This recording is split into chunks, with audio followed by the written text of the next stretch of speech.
जय श्री राम चैनल के दर्शकों को मेरा बार बार नमन।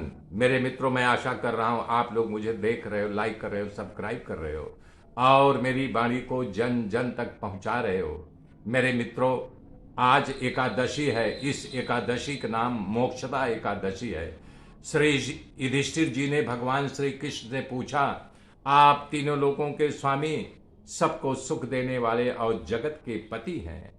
मैं आपको नमस्कार कर रहा हूँ। हे देव, आप सबके हितैषी हैं, अतः मेरे अंदर उठे हुए इस संशय को दूर कीजिए और ये बताइए कि मार्ग शीर्ष में शुक्ल पक्ष की एकादशी का क्या नाम है। उस दिन कौन से देवता की पूजा की जाती है, उनकी विधि क्या है।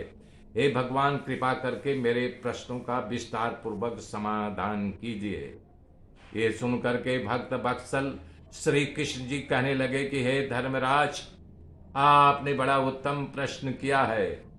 इसके सुनने से तुम्हारा यश संसार में फैलेगा। जो आप सुनिए, मार्गशीर्ष शुक्ला एकादशी अनेक पापों को नाश करने वाली है। इसका नाम मोक्षदा एकादशी है। इस दिन दामोदर भगवान का धूप दीप नैवेद्य आदि से भक्ति पूर्वक उनकी पूजा अर्चना उपासना की जाती है। कह रहे हैं इस विषय में एक पुराणों की कथा मैं तुमसे कहता हूं, उसे ध्यान पूर्वक सुनो। इस एकादशी के व्रत के प्रभाव से नरक में गए हुए माता पिता पुत्र आदि को स्वर्ग की प्राप्ति होती है। इसकी कथा ध्यान पूर्वक सुनिए। गोकुल नामक नगर में एक वैशानस नामक एक राजा राज्य करता था। वैशानस नाम का जो राजा था, उसके राज्य में चारों ओर वेदों के ज्ञाता ब्राह्मण रहते थे। वह राजा अपनी प्रजा का पुत्रवत पालन करता था। एक समय रात्रि में सोए हुए राजा ने स्वप्न देखा कि उसके उसके पिताजी नरक में पड़े हुए हैं। उसको स्वप्न देख करके बड़ा आश्चर्य हुआ। जब जगा सुबह तो बड़ा भयातुर हो गया और उन्होंने कहा कि हे पुत्र, मैं इस नरक में पड़ा हूँ, इस प्रकार से मेरी मुक्ति कैसे होगी। जब मैंने उनके वचन सुना तो मेरे चित्त में बड़ी अशांति हुई। हे ब्राह्मणों, ऐसा कौन सा व्रत उपाय है करने से राज धन पुत्र स्त्री हाथी घोड़े आदि में कुछ सुख प्रतीति नहीं हो रहा है। मैं क्या करूं, मुझे बताओ, मैं कहाँ जाऊं। इस दुख के कारण मेरा शरीर जल रहा है। ऐसा हो रहा है कि मैं अंदर से बहुत जल रहा हूं। ताप दान व्रत आदि ऐसा उपाय बताइए जिससे मेरे पिताजी की मुक्ति हो जाए।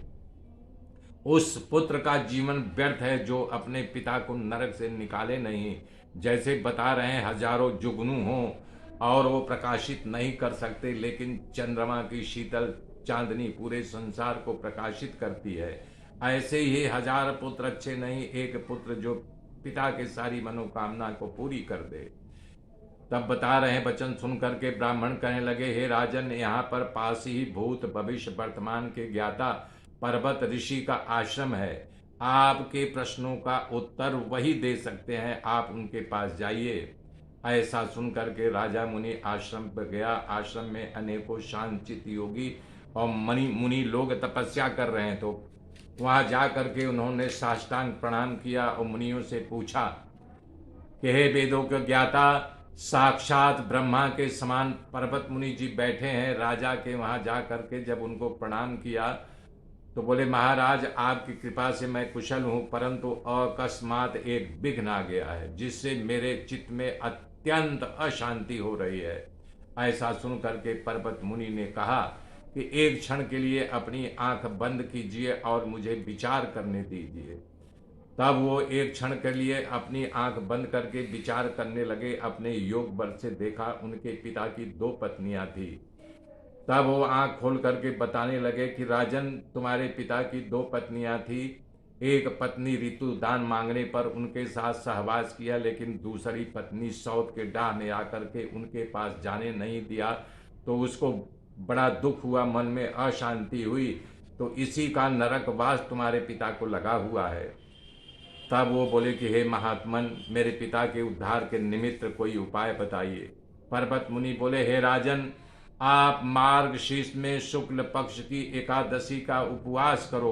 उस उपवास को करने से जो पुण्य मिलेगा आप अपने पिता को दान कर दीजिए, तो उनका निश्चित नरक से दूर हो जाएंगे और उनकी मुक्ति होगी। मुनि के वचनों को सुन करके राजा अपने महल में आए, परिवार सहित मोक्षता एकादशी का व्रत किया। 10 उपवास के पुण्य का संकल्प करके अपने पिता को और जो नरक में थे उनको अर्पण कर दिया। पुण्य के प्रभाव से राजा ने पिता को मुक्ति मिल गई और स्वर्ग में जाते हुए अपने पुत्र से कहने लगे, हे पुत्र तेरा कल्याण हो। ये कह करके स्वर्ग चले गए। मार्गशीर्ष मास में शुक्ल पक्ष की इस मोक्षदा एकादशी का जो व्रत करते हैं उनके समस्त पाप अपने आप नष्ट हो जाते हैं, अंत में स्वर्ग लोक को जाते हैं। इस व्रत से बढ़ करके मोक्ष देने वाला और कोई व्रत नहीं है। इस कथा को पढ़ने या सुनने से वाजपेयी यज्ञ का फल मिलता है। यह व्रत मोक्ष देने वाला है, चिंतामणि के समान है, सारी मनोकामना को पूर्ण करता है। मेरे मित्र बने रहिए। जय श्री राम।